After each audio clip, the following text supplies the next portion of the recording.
حدیث پڑھ کر تمہارے سامنے یہ باتیں کی گئی تھی، اس وقت 4 جواب دیں گے۔ اس لیے میں اپنے علاقے کے ہر اس موضوع کو بحث بناتا ہوں جو عام طور پر لوگ یہ سمجھتے ہیں کہ نگاہ کسی کی نہیں جاتی ہے، میں چن چن کر ان باتوں کو اٹھاتا ہوں۔ اور اسی لیے بعض لوگ ہمیں کہتے ہیں کہ سماج میں ہر بات کو کیڑے کی طرح نکال کر کے ہمیں ننگا کر رہے ہیں۔ ننگا نہیں کر رہے ہیں، آپ کو ہم جہنم سے بچا رہے ہیں، آپ کو ہم جہنم سے بچا رہے ہیں، آپ کا ہم خیر خواہ ہیں، مخلص ہیں۔ واللہ میرے دل میں یہ نہیں ہے کہ آپ پر ہم تنقید کریں، بلکہ ہم سماج میں دیکھتے ہیں بیٹیوں کے ساتھ، ان کے حصے کے ساتھ جو ظلم ہوتا ہے۔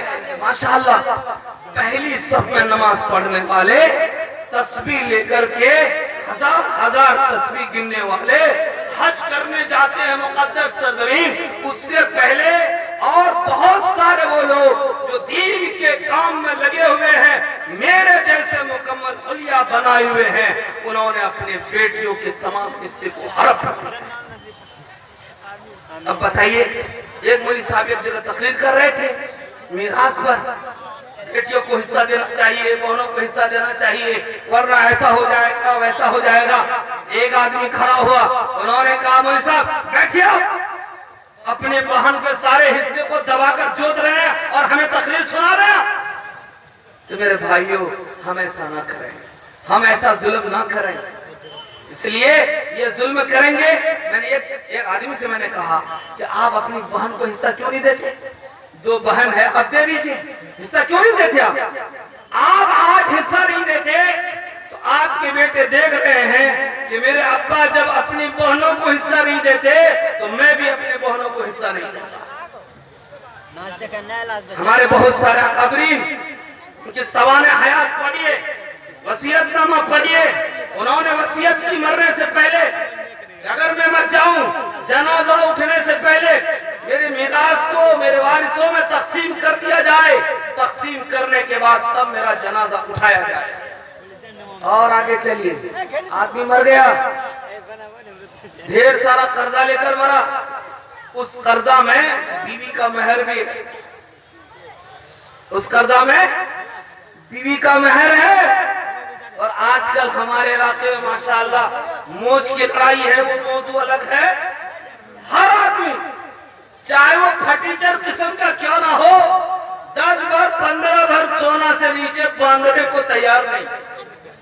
لیکن یاد رکھو، مہر قرض ہے، بیوی کا حق واجبی ہے، بیوی جب چاہے گی گریبان پکڑ کر وصول کر لے گی، ان کا ہی حق ہے۔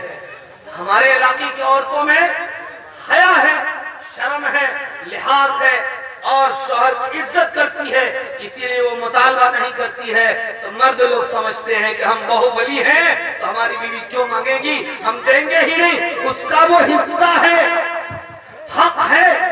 جب وہ مر گیا شوہر، تو شوہر کے جائیداد میں بیوی کا سب سے پہلے مہر ادا کرنا ہوگا، ورنہ اگر مہر ادا نہیں کیا اور اسی حالت میں اس کی موت ہو گئی اور وارثین نے اس کے جائیداد کو بیچ کر بیوی کے مہر کو ادا نہیں کیا، یہ قرض ہے، اور جو قرض لے کر مرتا ہے اس کی روح معلق رہتی ہے جب تک کہ قرض ادا ہو جائے۔ نبی کریم صلی اللہ علیہ وسلم اس آدمی کی جب نماز جنازہ نہیں پڑھتے تھے جن کے بارے میں یہ بات معلوم ہو جاتی تھی یہ قرض لے کر کے مرا ہے، آپ فرماتے تھے صحابہ سے کہ تم اپنے ساتھی کی نماز جنازہ پڑھ لو، میں نہیں پڑھتا۔ اتنی بڑی وعید ہے میرے دوستو، مہر سوچ سمجھ کر باندھو، اور مہر اگر ادا نہیں کیے ہو، مر گیا ہے مور سے اعلیٰ، تو اس کی زمین جائیداد کو بیچ کر سب سے پہلے اس کے مہر کو ادا کرو تاکہ وہ قرض ختم ہو جائے، اس کی روح کو تسکین مل جائے۔ میرے بھائیوں، جو باتیں میں نے آپ کے سامنے پیش کی ہے، بہنوں کو حصہ دینا، بیٹیوں کو حصہ دینا، دیں گے؟ ہاتھ اٹھا کے ذرا بتائیے، دیں گے؟ انشاءاللہ دیں گے۔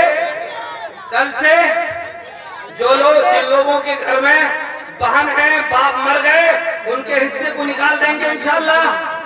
جو لوگ زمین جوت کر کھاتے ہیں بہنوں کے حصہ کو دبا کر، وہ فصل جو گھر میں لاتے ہیں وہ فصل بھی آپ کے لیے ناجائز ہے، وہ فصل بھی ناجائز ہے۔